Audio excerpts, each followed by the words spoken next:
আসসালামু আলাইকুম রহমতুল্লাহ। আজকে আমরা শিখব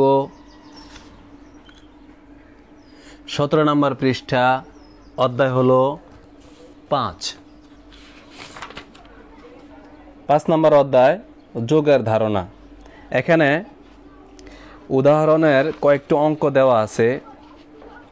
আমরা অনেকেই একটা ভুল করে থাকি যে বাচ্চাদেরকে উদাহরণের অঙ্কগুলো শিখেই না, অথচ অনেক সময় পরীক্ষার মধ্যে উদাহরণের অনেক অঙ্ক চলে আসে। এই জন্য উদাহরণের যে কয়েকটি অঙ্ক আছে এগুলো আমরা আজকে শিখব। আর বিশেষ করে উদাহরণের অঙ্ক সবগুলা দেওয়া থাকে, একদম করে দেওয়া থাকে, প্রত্যেকটা অঙ্ক সুন্দরভাবে বুঝিয়ে করে দেওয়া থাকে। তারপর আমি আলাদাভাবে লিখে দেখাচ্ছি যাতে করে জিনিসটা আরও ভালো করে বুঝতে পারেন।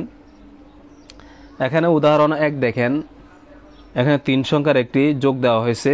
আশা করি যোগ অঙ্কটা বাচ্চারাও করতে পারবে আর আপনারাও বুঝিয়ে দিতে পারবেন। আর উদাহরণ 2 আছে, এখানে দেখুন 2 এর মধ্যে যে অঙ্কটা আছে, প্রশ্ন হলো তোমার কাছে 19টি বই আছে, তোমাকে আরও 11টি বই দেওয়া হলো, এখন তোমার কাছে মোট কয়টি বই হলো? এখানে আমাদেরকে কোন প্রশ্ন করছে সেটা বুঝতে হবে। এখানে প্রশ্ন করছে যে তোমার কাছে এতটি বই ছিল, তোমাকে আরও এতগুলো বই দেওয়া হয়েছে, এখন তোমার নিকট মোট কতটি বই হলো। মোট শব্দ আসছে, এই জন্য এই অঙ্কটা যোগ হবে। এটা বাচ্চাদেরকে ভালো করে বুঝিয়ে দিবেন, এই অঙ্কটা যোগ হবে। এখন আমরা কিভাবে সাজাবো? প্রশ্ন করছে তোমার কাছে 19টি বই আছে, উত্তর লিখতে হবে আমার কাছে বই আছে।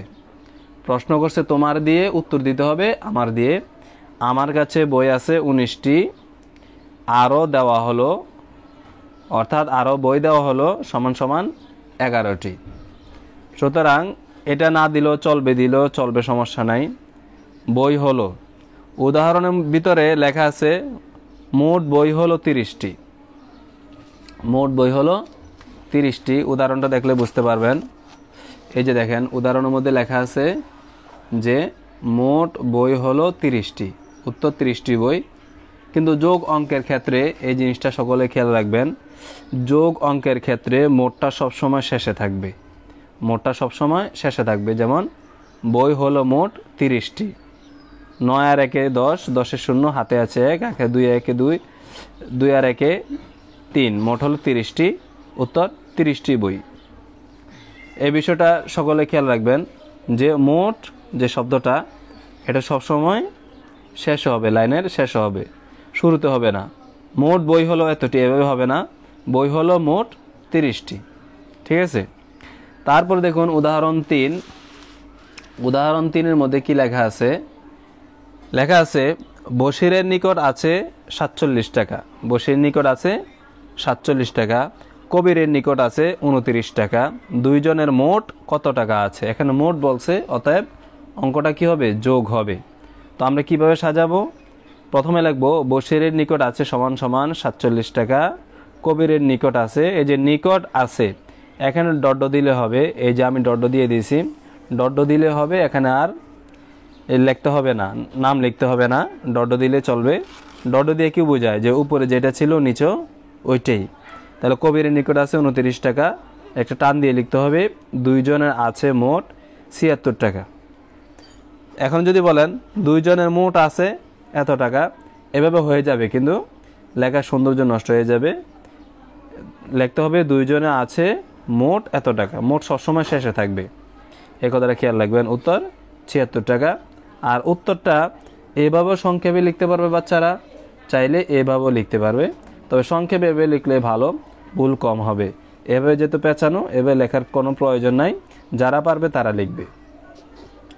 তারপরে আমাদের উদাহরণ হলো 4 নাম্বার।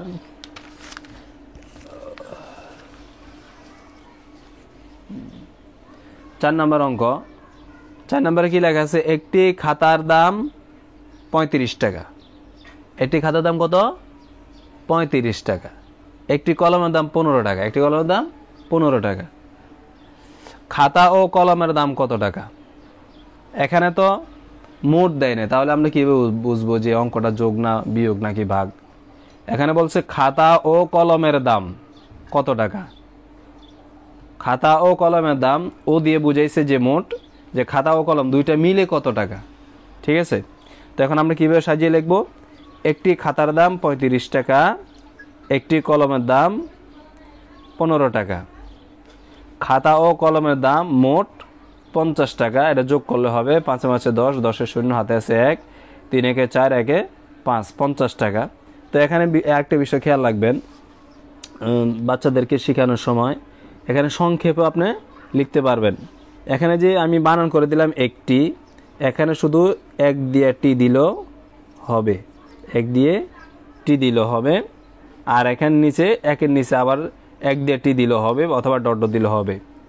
ঠিক আছে, এভাবে লেখলেও হবে, এভাবে লেখলেও হবে, কোনো সমস্যা নাই, যেভাবে বাচ্চাদের সহজ হয়। তাহলে এখানে কি হলো?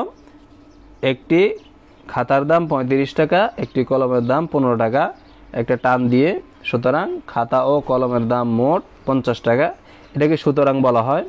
এটা দিলেও চলবে, না দিলেও চলবে, কোনো সমস্যা নাই। আর এটা যদি উল্টায় দেওয়া হয় এটাকে কি বলা হয়? যেহেতু বলা হয়। হ্যাঁ, দিলেও চলবে, না দিলেও চলবে, কোনো সমস্যা নেই। উত্তর 50 টাকা। এই যে এখানে আমি আবার অঙ্কটা করে দিয়েছি, যে আবার দেখুন এভাবে করা যাবে। একটি খাতার দাম 35 টাকা, একটি কলমের দাম 15 টাকা। দামের নিচে আমরা ডট দিলেই চলবে, আবার দাম এটা লিখতে হবে না, বানান করে টান দিয়ে লিখতে হবে খাতা ও কলমের দাম মোট 50 টাকা। এভাবেও অঙ্কটা হবে, আবার এভাবেও হবে। তো এভাবে দিলে সুন্দর হবে, সহজ হবে, বানানে ভুল কম হবে। উত্তর 50 টাকা। এ হলো উদাহরণের মোট 4টি অঙ্ক। এই 4টি অঙ্ক আমরা ভালো করে বাচ্চাদেরকে শিখিয়ে দিব, যাতে করে পরীক্ষার মধ্যে অনেক সময় পরীক্ষক যারা আছেন, যারা প্রশ্ন করেন, তারা কিন্তু উদাহরণ থেকে অঙ্ক দেয়। এটা আমরা অনেকেই জানি না, অনেকে এটা জানি না। তো এই গোপন একটা টিপস, এটা অবশ্যই জেনে রাখা ভালো। সবাই মুখস্থ করে রাখবেন, বিষয়টা জেনে রাখবেন, বাচ্চাদেরকে ভালো করে শিখিয়ে দিবেন। আর সবচেয়ে গুরুত্বপূর্ণ বিষয় হলো প্রশ্ন দেখে দেখে বাচ্চাদেরকে অঙ্ক করাবেন। প্রশ্নের মধ্যে কী চাইছে, প্রশ্ন দেখে দেখে, যেমন বাচ্চাদেরকে দিয়ে অঙ্কটা পড়াইবেন, কি লিখছে? একটি খাতার দাম 35 টাকা, একটি কলমের দাম 15 টাকা, খাতা ও কলমের দাম মোট কত টাকা। এটা বাচ্চাদেরকে পড়াইবেন। পড়ানোর পরে আগে খাতার মধ্যে লিখবেন না, বাচ্চাদেরকে বুঝাইতে হবে যে প্রথম লাইনটা কি হবে। প্রথম লাইন হবে একটি খাতার দাম সমান সমান 35 টাকা। তারপরে নিচের লাইনে লিখতে হবে একটি কলমের দাম সমান সমান 15 টাকা। এর সময় এইভাবে দাগ দিয়ে নিচে লিখতে হবে খাতা ও কলমের দাম, এই যে এখানে আছে খাতা ও কলমের দাম সমান সমান এত টাকা, বা খাতা ও কলমের দাম মোট এত টাকা। আগে অঙ্কটা বাচ্চাদেরকে বই থেকে ভালো করে রিডিং পড়া শিখিয়ে দিবেন এবং বুঝিয়ে দিবেন যে প্রথমে কোন লাইনটি লিখতে হবে। এই যে প্রথমে মনে করেন একটি খাতার দাম এত টাকা, এটা লিখতে হবে। এটার নিচে দিয়ে লিখতে হবে এই কথাটা, একটি কলমের দাম এত টাকা। বই দেখে দেখে লিখবে, মুখস্থ লেখার কোনো প্রয়োজন নাই। তারপরে লেখার পরে নিচে একটা টান দিয়ে লিখবে খাতা ও কলমের দাম মোট এত টাকা। এইভাবে বাচ্চাদেরকে আগে অঙ্কটা রিডিং করা শিখাবেন, তারপরে অঙ্ক বুঝাবেন, প্রশ্ন দেখে দেখে অঙ্ক বুঝাবেন, তারপরে খাতার মধ্যে করাবেন। তাহলে সহজে আয়ত্তে আসবে এবং মুখস্থ করা সহজ হবে। এই বিষয়টা আমরা অনেকে জানি না, আমরা শুধু মুখস্থ করে ফেলি, যে এটা মুখস্থ করো, বারবার লেখো, বারবার লেখলে মুখস্থ হবে। একসময় দেখা যায় কি বাচ্চারা প্রশ্ন ঠিকই দেখছে, পড়ছে ঠিকই, কিন্তু মুখস্থ লিখে ফেলে। মুখস্থ লেখার পরে দেখা যায় কি ছোটোখাটো একটা বিষয়ের কারণে 10টা নাম্বার কাটা যায়, হয়তো 0 দেয় নাই, অথবা 1 দেয় নাই, বা যে কোনো একটা সংখ্যা উঠায় নাই, বা কোনো একটা ছোটোখাটো ভুলের কারণে পুরো 10টা নাম্বারই কাটা যায়। এই ভুলটা কেউ করবেন না। বাচ্চাদেরকে প্রশ্ন দেখে দেখে রিডিং শিখাবেন এবং প্রশ্ন দেখে দেখে অঙ্ক লিখাবেন, মুখস্থ যেন কোনো সময় না লিখে। এই বিষয়টা সবাই খেয়াল রাখবেন। আমাদের পরবর্তী ক্লাসে থাকবে অনুশীলনী 3। অনুশীলনী 3-এর মধ্যে আছে যোগ করা, নিচে নিচে, তারপরে পাশাপাশি যোগ করা, তারপরে খালি ঘরের সঠিক সংখ্যা বসানো, তারপর বর্ণনামূলক প্রশ্ন আছে 1 থেকে 12 পর্যন্ত। আমরা ধারাবাহিকভাবে প্রত্যেকটা প্রশ্ন উত্তর আমরা লিখে দেওয়ার চেষ্টা করব, এবং পরীক্ষার মধ্যে কিভাবে লিখতে হবে সেম ওইভাবে আমরা লিখে দেব। আর আমি আবারও বলছি, এটা হচ্ছে আমাদের নুরানি তালিমুল কোরআন বোর্ড, চট্টগ্রাম, বাংলাদেশ। যে সকল মাদ্রাসায় চট্টগ্রাম বোর্ডের বই পড়ায় ওদের জন্য এই ভিডিওগুলো। আর যারা ব্যাপক বোর্ডের বই পড়ায় তাদের জন্য আলাদা ভিডিও দেওয়া আছে অলরেডি, প্লে লিস্টে গেলে পেয়ে যাবেন। আর যারা চ্যানেল নতুন রয়েছেন তারা অবশ্যই চ্যানেলটি সাবস্ক্রাইব করে দেবেন, বেশি বেশি করে শেয়ার করে দেবেন। ধন্যবাদ।